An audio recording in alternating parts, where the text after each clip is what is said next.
Listening to your goals and dreams is our top priority at West Tennessee Bank.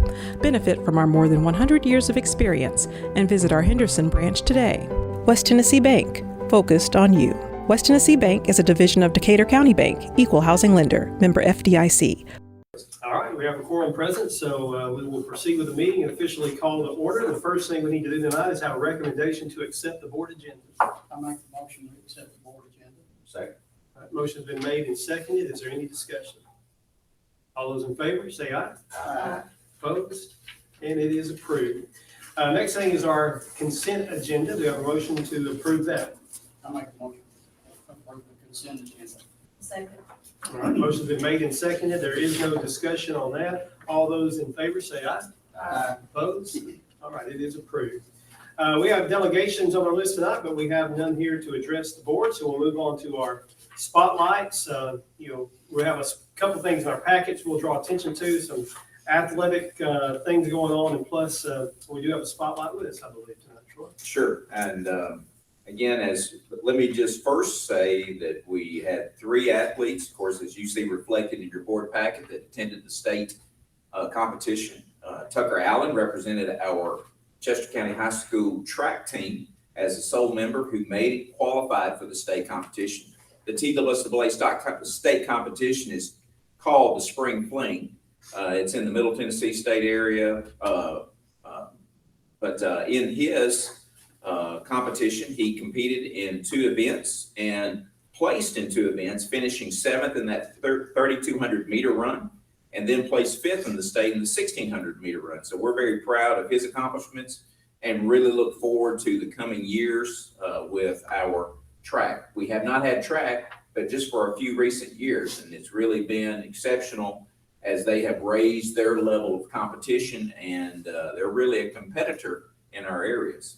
And then on top of that, we also had, for the first time ever, with our tennis team. Our tennis team had a great season, but 2 of our members of our tennis team, Evan Eads and Carter Welch, also qualified for the state doubles competition. They had the initial match or meet or match, I guess would be better said, in Murfreesboro. And we're very proud of their accomplishments again. And I would expect that in the years to come with those coaches and players that they will continue to raise the bar of their competition for success in the future. So we're really proud of them. And again, all the sport teams, I have it reflected in there of the finishing for our spring sports. We had not only for these 2 guys with the tennis, but we were able to finish with either championships for the district and the region or runner-up. So, and our boys soccer team finishes district runner-up, which is an accomplishment for them because our local region or district has a lot of good competition. So it's an accomplishment and a great way to finish out the school year with their success in the postseason. So in this opportunity now with somebody actually here to celebrate, and I had to really struggle to keep Stephanie from wanting to talk for the next 15 to 20 minutes. But I received a plaque this past couple of weeks ago, I guess, or right before you guys were able to pick up your packet. It is a recognition from this program in our state called No Kid Hungry Tennessee. And Chester County was recognized for our school nutrition program. Of course, you know, this time last year, how we were very much proud of the accomplishments of not only our cafeteria staff for their work to ensure meals were handed to those students and families in need, but there were several volunteers that also picked up the ball and ran with it too. But for the accomplishments for this year, there were 2 things that we received. We received this nice plaque, and we're going to do what they have asked to do. This Marissa Spady is asked for our food supervisor, which is Miss Stephanie Lawler. She's going to come forward. We're going to take a few pictures and post that for this No Kid Hungry Tennessee program. So She's gonna come up here, and again, I know she's gonna want to talk forever, but she may say one or two things. So while I get it set up for taking the picture. Steph, you got anything to say? Oh, you got it. Thank you. Thank you. All right, let me. So let's just do the plaque, and you hold this. Do that. Okay, very good. And can you hold them? Well, hold that. I'll hold this. Oh, are you ready? I love it. Good help. Thank you so much. You sure you want to say anything? Sure. Okay. Yeah, you keep that. Well, we're very proud of our food service. I know that when I worked at the high school for those years and had an opportunity to spend a lot of time with the cafeteria staff, and just like we spoke about before with some who have recently retired, it takes a special person to be in those roles, because those kids come with some not only needs to be fed, but also to be fed spiritually and emotionally and socially. And the cafeteria staff step up to the plate and really do the good job, the good work.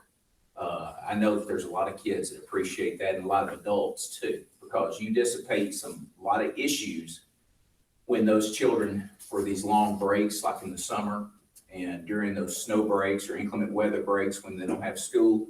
One of the major concerns that we have is, who's going to feed the kids? Because sometimes those children don't get to see that type of consistency in their meals as they do when they're at school. So, and not only that, there's a lot of times I've seen them take care of them a little bit more than just what the cafeteria role would assume to be. So we're really proud of the work that our cafeteria staff does, and Stephanie is the lead of it.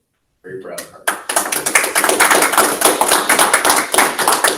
I'm glad you picked that your outfit to match the. Well played. Troy, Yes, sir. would you say that this gets in the package? Yes, sir. Yes, sir.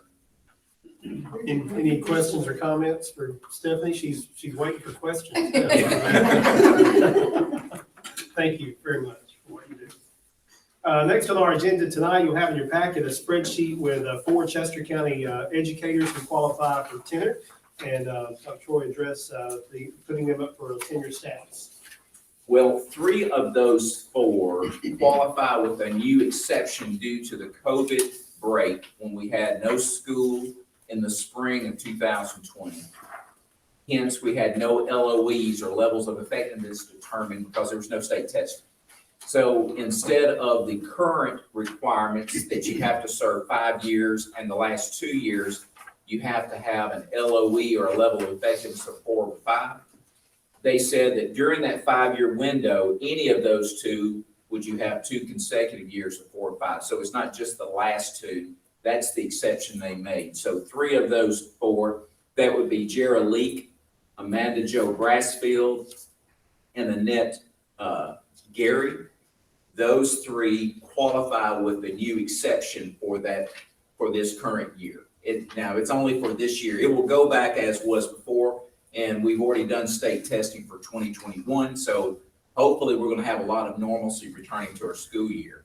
John Harden also is qualifying for this because he was previously tenured the first time he was here. Spent several years here earlier, received tenure then, and then left and went into the mission field in China for a period of time, and then has returned.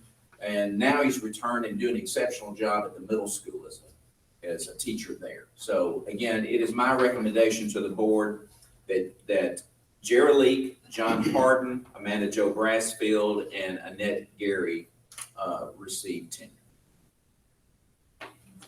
I'll make a motion that these 4 receive tenure. Second.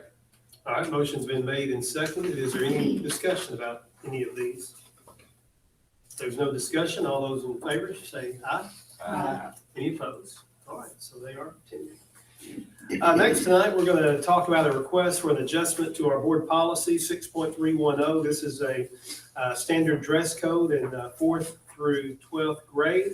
Of course, we made some adjustments last year due to the COVID situation, but This is an address as we kind of return to a normal situation, some requests to alter that a bit, and I'll have you address that, Troy. Well, as the letter reflects, the three administrators, assistant administrators at the junior high, high school, and middle school came together, and the author of this, Todd Lewis, proposed that the exception be made with sweatshirts, sweaters, and fleeces, where right now there is no hoodie that can be worn. That they say that because of the current styles and trends, as the letters reflect, they have a lot of kids walking in that have a hoodie type of clothing on, that based on the way the policy reads now, they have to remove it completely.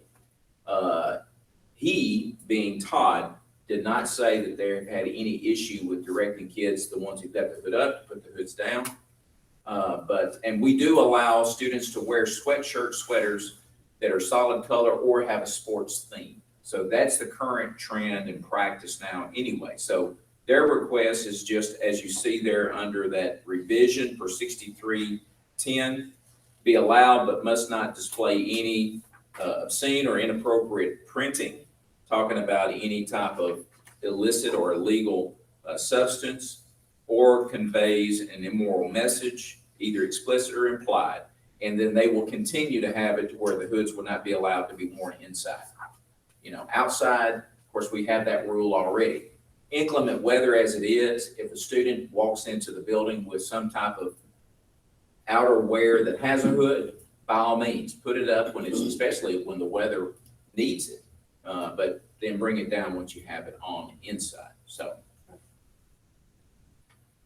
Just to clarify, is this supposed to be a solid hoodie, or is this any hoodie, any logo? Well, I would assume, Becky, that it would follow the same suit as what we have now that allows, if you look in the board policy, I think it does allow, well, it says there under that page 3 of your policy, must be a solid color, but there have been exceptions made where it's like a student or a sports theme, because sometimes a sports theme will include multicolors like blue, black, white, or blue, maybe a trim of red. Sometimes that logo has been allowed if it's sports related.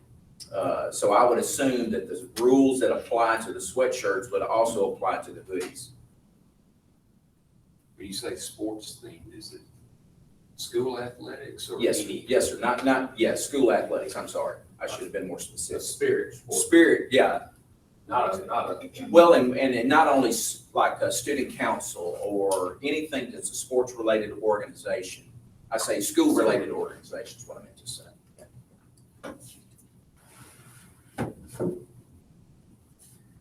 Is there any motion or discussion about this?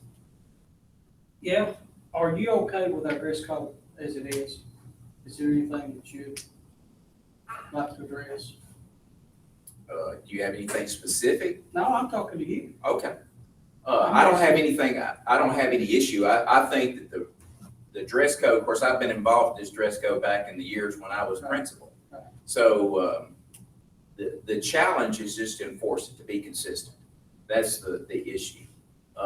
They've allowed some flexibility with the dress code in the past. Some things that we started off with, we had to adjust slightly. I was involved with Pickens when we concocted this plan. I was an early advocate for where it was going. I think in some cases we've learned some practices that have made it better, such as the logo style. You know, initially we had it where no logos were going to be on the shirts or polos or whatever. But in some cases where, like, if something has been previously worn and donated to the Gleaners or donated to some other, you know, thrift store, sometimes these kids, that may be the only type of logo style, like an Abercrombie or something with higher quality material that could be worn that they can wear, you know. So that was some exception that was made, and then it gets into the size of it. The issue in the years past, if you recall, was some of those organizations outside of just clothing that were advertising rebel flags and other things that caused some divisiveness in the school settings that we already had in the policy not to have. But we had to be very explicit with how our policy reflected, so that we would have something that didn't look like we were just picking on one or two. So that was where initially the craft of it came from. We're a dress code and not a uniform, because we allow them to wear different versions of, say, a blue or a black or whatever color up top. But, some are like USJ, or some of the private schools have some very restrictive shirt tops that you have to wear this brand, this color with this crest. So, there are ways of making it more flexible or more restricted. But for me personally, I would say that enforcing what they have would be a good, consistent practice. Another question. Do we have any students that has any problem adhering to the certain type of dress code? Or, you know what I'm saying? Well, you're dating me, because I hadn't talked to a child about this. I mean, my 3 kids, they don't say anything to me in the past. So other than my 3, I don't get to have that daily interaction. It's been 7 years. The principals, they have. Well, the only thing that they have addressed here would be this and body piercings. The body piercings that were initially pitched, I was not in support of, and they removed it from the recommendation to you guys. The only concern I've heard from parents is just not everybody is made to, have a tucked-in shirt with a belt. And I could see that maybe causing some self-esteem issues with certain people, especially maybe among girls. I don't know if that's something we could. Well, it's a policy that you, as a board, can adjust to make it fit for whatever. This hoodie helps that a little bit Right, in colder weather. I was right. gonna say, A lot that's of the only kids issue I wear it. have with that is a lot of kids will wear the hoodie when it's 95 degrees, That's right. when we shouldn't make them do that, Yeah. to cover up a self-esteem issue. Right. Now, again, Becky, any adjustment to this policy, what I would recommend, other than what you have to consider at this point, we know what the principal's feedback is currently, because they're the one pitching this to you to consider. But if there's any other recommendation, since it's not included in their proposal for an adjustment, I would ask that whatever recommendation you guys want us to come back and say, find out their position from the board, from their, boots on the ground, and then bring it back to us at the next board meeting in July. What you're addressing there, that's something that's not going to require, if they did make an adjustment to reflect what you said, it would not require families in the last minute to have to go shop somewhere. So it's something that we can deal with the next board meeting in July. If you have something specific that you want me to take to it. Well, let's do this. With that being said, let's act on the piece of policy that's on the floor, and then we can discuss what we would like to be taken to the principals. So at this point, we need a motion to approve the adjustment that's been presented just for tonight, the 6.310 and the hoodie adjustment that's been discussed. Is there a motion to approve that? I make a motion that we do approve the 6.310 to change to the way the principles are written. I'll second it. Okay, the motion's been made and seconded. Before there's a vote, is there any additional discussion or concerns about that specific policy, the hoodie policy that's been presented? All right, if there's no discussion, all those in favor of allowing that adjustment, say aye. Aye. Any opposed? No. Okay, we have noted 5 ayes, 1 no. So that is approved.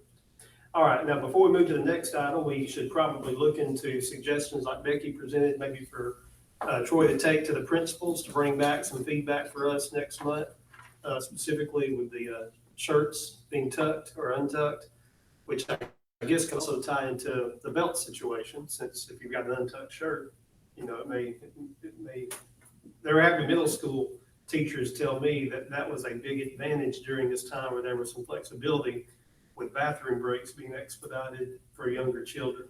It really saved time for them in those bathroom changeover, multiple class situations. That's the one piece of feedback I've received about that. So I would say we could ask about the principal's feedback, pro or con of untucked shirts. And then if we allow that, or specifically, I think the self-esteem issue is the best argument. What about tying that into some sort of adjustment to the belt policy? Does anybody else have any other input on that? I think going back, like you said, they relaxed it this prior school year. So I think it'd be easier to go back into a certain setting where the kids already think, I've got this relaxed dress code. So if you do change it, it's not as, a shock to everybody as far as the faculty is concerned, because you may have some faculty that would rather it be the other way. A couple of these points are a continuation of Yeah. what's been going on. Sure. Any other input? All right. If not, we'll hear what the principals, and of course, that's going to be some valuable input from them at the next month's meeting, and we'll act at that point, pro or con on those adjustments. So just making sure I've got it clear. We're gonna ask the principals for their feedback on what if the board wanted to come and ask your opinion for your feedback about leaving shirts tucked or untucked, having that as an option either way. And then in addition to that, with not being required to wear belts. I mean, it's available, they can wear belts. They won't be penalized for doing it exactly as policy reads right now, but giving them flexibility going without belts. Yeah, similar as it's been this. And it's for the benefit of the self-esteem of the student. Make sure the point is made for that. It's not just to simply reward the entire group, with not wearing a belt. Because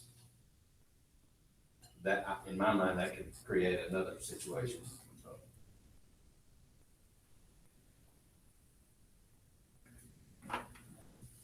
All right. Good, thank you. Next on the agenda tonight, you have had your superintendent evaluations, and those will be turned in tonight, and we will address the results of that at the July meeting. So that will be something we'll move forward into the next month with tabulation of that. Next, we'll look at the budget.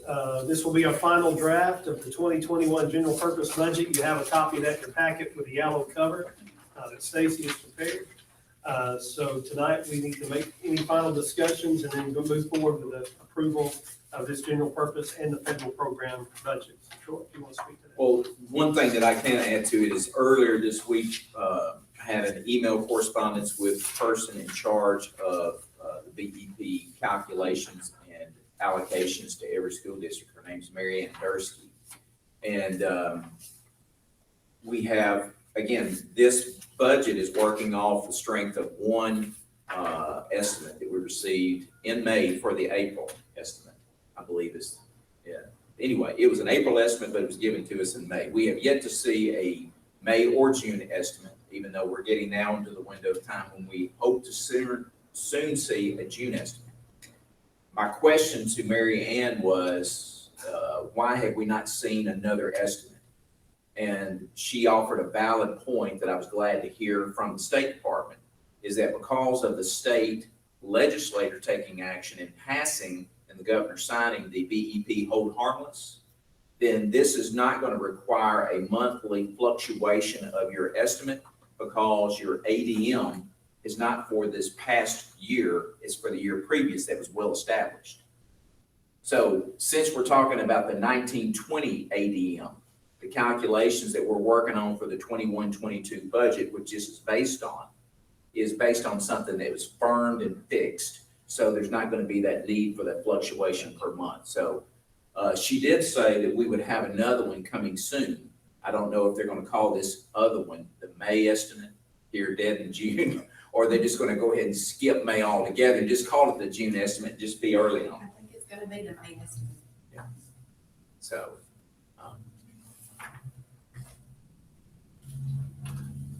All right, Jamie, well, first of all, we need a motion to approve this final draft of the 21-22 general purpose for federal programs budget. If I may, I'm sorry, I meant to interject one other thing. We did, as I think your packet, yeah, it does reflect, that we did sit down with the budget committee for the county commission, and they are planning to recommend our budget before the full county commission on June the 21st. Was there any questions or anything that they had for? Stacy can testify, we were both together. Again, I think it's the benefit of what you guys and lady are getting a chance to see, where it's pretty much very, very descriptive about what changes are occurring and how those changes impact our overall budget, especially dealing with the major budget items, which is our salaries for our staff and support staff. I make a motion, we approve our budget. Second. Okay, motion's been made and seconded, so with that on the floor, is there any additional discussion or questions? If there are none, all those in favor of approval of this budget, I say aye. Opposed, and it is approved. All right, with that, that's the final order of business, but we do have a moment if anyone has any questions on updates or different things going on, any other business to be brought before the board. Does anybody have anything? There's one thing, our next school year, when it starts, this vaping thing, I don't know if we need to hire, assistant, like a teacher's assistant, to police the bathrooms, junior high, high school, more? What do you think? Is that not where they're doing it? Between classes, or? They have, bathrooms have been a location where it has happened before. They've actually done it in classrooms. I mean, they have taken, there is, of course, I'm not an expert with vaping, but I would refrain from hiring somebody for that because it's, we've got 3 SROs now in our campuses. We've got one that's Nathan Daniel, thank you. Nathan Daniel, who serves at the junior high primarily and some at the middle school. Then we have Kyle Couples, who's at Jacks Creek. And then we also have Dusty Walker, who's at the high school. And they have the responsibility of being there majority of the time, if not all the time, at those campuses. Policing, having opportunities to investigate, talk to the kids as needed. That's more than what we've ever had before. Yeah.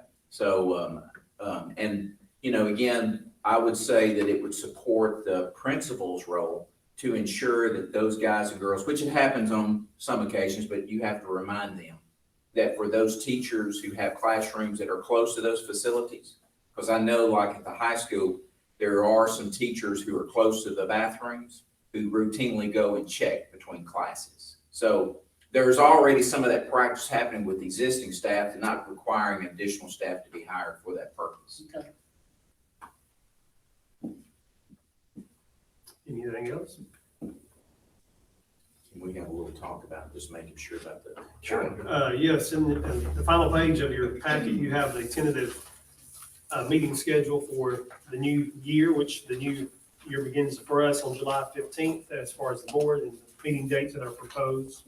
So any initial discussion or conflicts? Is there any conflicts that you got? I mean, what I did is built it off of what we're doing right now and just seeing how that Thursday would fall with the 21-22 calendar. So again, nothing in stone with this. It's given us enough separation time between county commission meetings, because remember that when there's budget amendments that we have that some cases may require the county commission to also act, if you don't stagger it in the right way, then you may have to wait to do purchases, especially if money needs to be moved out of like a fund balance over to a certain line item until both funding groups have a chance to see it. We've been able to do some things, such as if the county commission comes up before the next board meeting by saying, county commission is approved pending the local board's decision. So we have those caveats that we have entertained, but there have been occasions to where if we didn't have a good, well, now with us having monthly board meetings, it does help that. But remember, the county commission doesn't meet as often as you guys do. So we always want to make sure that we have sufficient time between to justify the budget amendments passing quickly as possible if it's a must-have, must-need. But any of these dates can change. And if there's something you don't know now, but we get close to the date and something comes up, we can change it as long as we have enough notice prior to. as we get further into the year. I don't see. All right, anything else? I'll share that the next meeting will be that first date that is noted, July 15th, here, now that we've approved that, in the board office in the conference room. Your motion that we adjourn. I'll make a motion to adjourn. All right, we are adjourned.